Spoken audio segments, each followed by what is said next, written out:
First of all, let me just say to Bob, welcome back, Bob Weir. It's been a long time since you've been on eTown. I think it's like 25 years or something. So something like that. Yeah, too long. Glad to have you back. Let me also say you are an underrated guitar player. You know, you've been in a band with these flashy guitar players, and you know, you're solid and good in that way that very few people are. We got to hear a couple songs from your new record, which is called Blue Mountain, kind of a collection of cowboy songs. Is that music that you paid attention to when you were a little kid, like cowboy movies and cowboy songs? Well, you know, it's a story that I've told before, but when I was 15, I thought it would be a terribly romantic thing to do to run away and be a cowboy, so I did. And so I found myself in a bunkhouse in a ranch. On a ranch in west central Wyoming, with a bunch of old boys who they'd grown up without radio before radio had gotten that far. So singing songs and telling stories was what you did at night. I have to ask you about the details of that a little bit. So I'm just trying to think about 15-year-old kids who might be listening to this radio show and thinking, yeah, that sounds romantic. I think I'd like to be a cowboy. How did you actually manifest that? Did you just tell your parents that, by the way, I'm taking off and I'm going to go and just hitchhike to Wyoming? Or how did you find yourself on a ranch in Wyoming? I had enough money so I could ride a bus most of the way, but some of it was hitchhiking. Okay, and then you got there, and then you're just hanging out for like a week, a month, a couple months, or how? Summer. Yeah. Wow. And so you did you know how to ride a horse? I didn't spend much time on horseback. Now, I knew how to ride at that point, yeah. But most of the time I spent sitting on a tractor or shoveling stalls. Yeah. Baling hay and, yeah. Well, that's cool, but you got exposed to the cowboy culture, and as you say, this was sort of no radio. You're out there just singing songs and telling stories. Yeah. Well,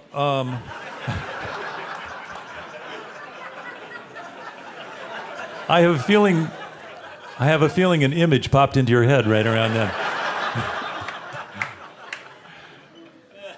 But you were already probably kind of a folkie by that point, right? Yeah, I was a budding folkie. Yeah.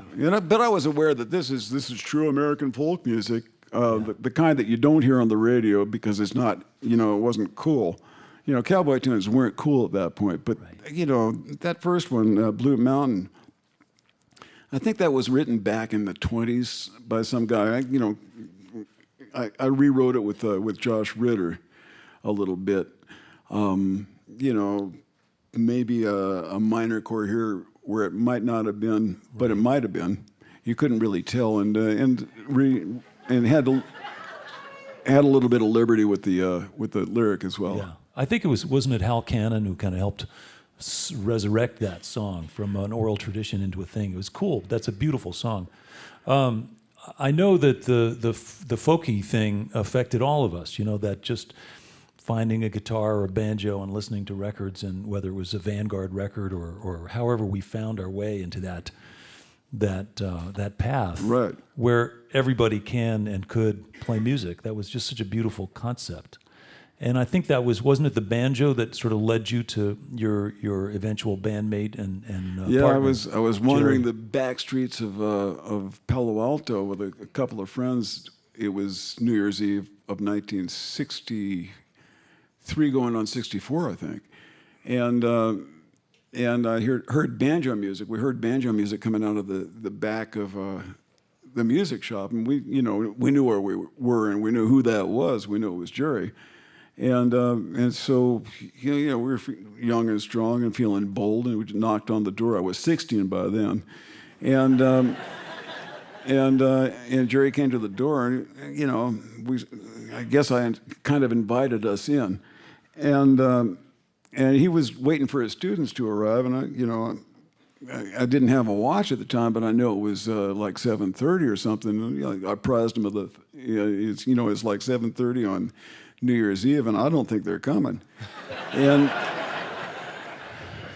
he allowed us, you got a point there. Well, you guys play instruments? He didn't want to leave. He was he wanted to make sure that in case somebody came, he was there. So you guys play instruments? Yeah, we play instruments. Oh, well, okay, I got the keys to the front of the store. Let's go get and grab some and kick some tunes around, which we did for, a few hours, and had a great time and yucked it up a bunch and decided we'd had too much fun to just walk away from. So we decided we were going to make a little jug band. Jug bands were big back then. Right. Jug bands were cool because they were like bluegrass bands with less rules. Well, the jug band music is interesting. It was the jug band musicians were the minstrel musicians. They were the same guys playing the same stuff on the riverboats. They were minstrel musicians. On the street corner, they were jug band musicians. Yeah. The same stuff. Yeah. Interestingly, that all happened along the river system, the Ohio and the Mississippi mostly, and in the years that followed, the 20s, when the 20s and early 30s, when the jug band music was, it really become sort of a thing. Then jazz took over, big bands and stuff like that, and the riverboats started having bands with horns in them and stuff like, so it was more like Dixieland, or what we call Dixieland. That's I guess New Orleans traditional. Trad jazz, yeah. But that music kept cooking along. But over the years, the electric bass got added, the hi-hat drum kit and the hi-hat cymbal and stuff like that. In all those same cities where there were hotbeds for jug band music, became hotbeds for funk music. It's the same stuff, the same scales, the same rhythms, the same subject matter. It's all the same stuff. It's just they call it funk now. So you're telling me that the Warlocks in its early incarnation was really a funk band? Pretty much. Okay. But you had a jug band first, and I remember reading something that Jerry said, because Jerry did, Jerry Garcia, by the way, who would be 75 years old today. Yesterday. Yesterday, yeah. We'll do a few of his tunes tonight.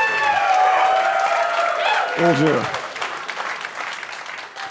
He took the time to really dive into bluegrass and bluegrass banjo playing in a very disciplined way. I mean, he really got into it. Yeah. And eventually found it constraining. Yeah. But he liked the fact that he felt like it was part of the DNA of what became the Grateful Dead, because he called it conversational music. Does that resonate for you? Does that sound? Yeah, it's back and forth. There were a lot of trading fours and support lines and all that kind of stuff. That exists in other schools of music, but he found it. He really, he located those strains in bluegrass music and was able to embody that, and it became apparent that he was playing. It became apparent to a 16-year-old kid that he was playing a line that needed support. He didn't even say it. He just the way he played it. It needed support. That line, it needed support. So I'd play the support line, and that's how our music developed in a conversational manner. Yeah. No, it's cool, and I like the fact that. There he is, he's developing the style, and you have this conversational opportunity to play music. He doesn't feel like the bluegrass scene is free enough because it's got too many rules. And then from there, it's just a pretty short leap to the acid tests, where there's really no rules at all, no expectations, and anything can happen. Well, people could walk in there with expectations. That wouldn't last long, yeah. I mean, and again, I don't want to, this isn't just like, this is your life, Bob Weir. We're not going to say, and here's your first grade teacher. The idea, though, is that there's some of these images from the early days of the Grateful Dead that I still puzzle over. One of which, as a guy who's been in bands for many years, the fact that you all lived in the same house for 2 or 3 years, right? Yeah, something like that. Yeah, I mean, I just can't even conceive of that, how you would... The rhythm section tucked tail and ran. And Phil and Billy moved up the hill after about a year and a half or two, but we stuck it out at 7:10 for the longest time. Did you figure out whose food was whose in the refrigerator, or who got to play? Who chose what records to play? It was. We felt it. We sniffed it out. Yeah. It was totally democratic. And then, and what kind Usually the records that got played were the ones that we figured would get Neil Cassidy was living with us. The one, whatever we figured would get him most animated. Sort of like the equivalent of television or something? Right. So, Miles Davis, he was big on that. We played a little John Coltrane. He could bop to that stuff. And I assume that that listening, did you then try to, you listened to something during the day and then you had gigs most nights probably, right? The gigs weren't all that. The gigs were more few and far between than one might think back then. There just weren't that many places to play. Yeah. So. But you had an opportunity to try stuff out. Like you listen to some records, you say, hey, let's see what we can build on that. Yeah. Oh yeah. We stole stuff from records. Oh, come on! All art is clever theft. That's what you do. Yeah. But where a lot of our tunes came from, the other one, the tune that one of the early tunes that I wrote, for instance, the groove for a lot of the tunes that we first wrote, and it still happens, is that you turn on the radio and it comes on. It's in the middle of the song somewhere, and you don't know where in the bar you are, and there's absolutely no sense to it. And as soon as you decide this little clip here makes sense, you turn it off and go in and grab your instrument, and it comes out absolutely nothing like this. You still have no idea what song you were listening to. It's like the musical equivalent of M.C. Escher, where you just you don't know where it begins or ends, but you snatch a little piece of it and have an experience. I think that happens with world music sometimes, where a white guy like me is trying to listen to some African music, and I think, oh yeah, I'm grooving, and then I realize, I can't even find the one. I can't even find the downbeat here. This is so more sophisticated. This is some really deep cultural tradition that I'm not hip to. So right. Well, when we were in Africa, when we went to Egypt, we went up the Nile River, which is south, and we got up into the Nubian desert area, and they'd see a boat coming, one of those, I think they call them fallujahs or something like that, and I'd see it coming, the people from these little riverside villages, and they'd come down and they'd play and sing and clap by the riverbank, hoping for a little bakshish, and it was really incredibly sophisticated and powerful what those guys could do. Like half a dozen guys standing, or maybe 8 guys standing on the riverbank. One or two of them had the tars. A tar is like a jumbo tambourine without the spangles, and so it's a drum, and they get all kinds of different tones out of it, and the other guys are all clapping and stomping their feet, and it's complex. The patterns go on for a long time before they repeat, and those guys are good at it because they spend a lot of time doing it. Yeah, sounds like that must have been an amazing trip. That was when you went to play in Egypt at the pyramids, is that right? Yeah. I saw a clip of you and Jerry on the David Letterman show talking about that experience, in which Jerry said, oh yeah, that was a great trip, but we sucked. Yeah, we played horribly. Billy had a broken arm. When your drummer's got a broken arm, and it's the one that he hit his snare drum with. Oh, God. So... You needed to find those guys by the river to help you out, probably. And Mickey, the other drummer, is not, his whole style isn't all that, all that focused on holding down the backbeat. Time, yeah. And so that plus the fact that the electricity in Egypt at that time, it was on again, off again, on again, off again. So, we didn't get much of a chance to sound check because we get there and sound check and we'd get 2 or 3 bars into a tune and everything went dead. Oh, wow. And Well, the pictures were amazing. well, there was a moment there that there was a moment there. One of the evening of one of the sound checks while the guys were messing with the stage equipment, I took a little walk around the amphitheater there, and the amphitheater is thousands of years old, and it's been there. It's right at the foot of the Sphinx. The Sphinx is right at the foot of the Great Pyramid, and so I'm wandering around, and I guess I got the geometry right. I got lined up so that the Great Pyramid. I think the head of the Chephren, the middle pyramid, or the point of that was directly in line with right between the ears of the Sphinx, and I had a moment where everything sort of went. I felt a timelessness about it. It was everything sort of reverberated, off to my left, off to my right, but barbershop mirrors forever. Wow. And so the next night, I sort of slapped myself and said, "It's remarkable," and went on about my evening. The next night we go on and it's dusk. And the house lights go down. There were lights out in it's outdoors, but there were lights in the amphitheater, and they go down. We come on stage, the stage lights come up, and we're the warmest, brightest thing for miles. And it's right there by the river, by the Nile, and you don't think about it because it's a desert. You don't think about mosquitoes, but oh boy, they got them. Wow. And,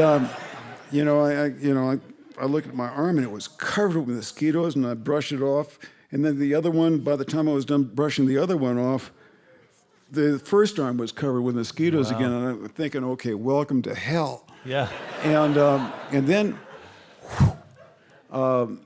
this dark form flew by my head, another one, and another one. And I looked across the stage, and there were these bats about a foot and a half across, right. Big bats, big guys, and lots of them, like maybe thousands of them.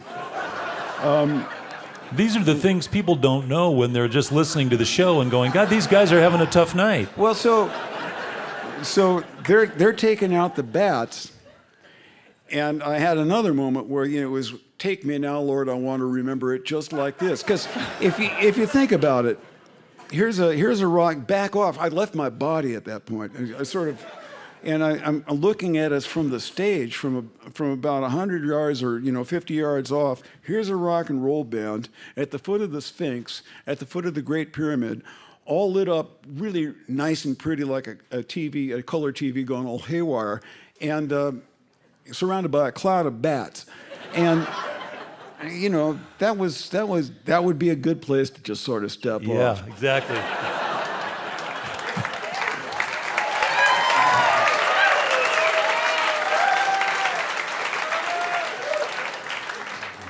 Hence the title of the documentary, What a Long Strange Trip It's Been. Because there's lots of stories like that. Yeah. Like playing at Woodstock and getting shocked every time you hold your guitar. Right, yeah. I mean, it was just amazing stuff. I do want to say we've got a lot of music, and we're going to actually have a chance to chat later on in the show. But just talking about the music and talking about your guitar playing, I know Keith Richards has talked about the art of having 2 electric guitars in a rock and roll band. Right. And how it's pretty hard. Yeah, it's pretty hard to do.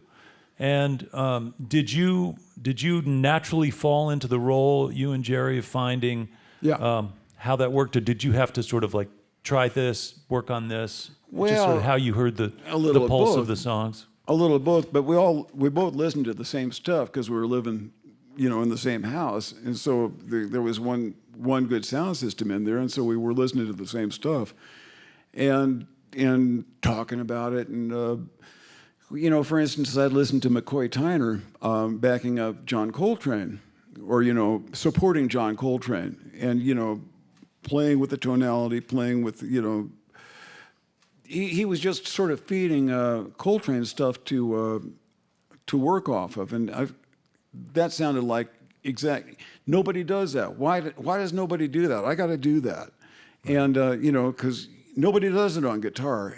A lot of people do it on piano. Let's see if I can do it with and make it sound like rock and roll. Yeah. That was where I took off. Yeah, well, it was an amazing combination, and it still is. I mean, I got to see the old version and the new version, and it's a cool role. And as I said at the top, you're sort of underrated as a real force in the pulse of those songs. And I know from spending time with you that you are still a guy who just loves to play music. You just want to play all the time. Yeah. We just came back from a camp that we attended where we were playing all the time. Yeah, we played for all day. I was there for 4 nights, 3 nights, only 3 nights, and I would venture to say that I was playing more than I would have done on tour. More, Yeah. I wouldn't venture to say I know I did, like about twice as much. Yeah. No, it's fun, and that trend is going to continue. We've got more music right now. So thanks for coming. Thanks for coming back. Thanks for being a part of this, especially here at eTown Hall. And let's get back to music. Welcome back, if you would, Bob Weir.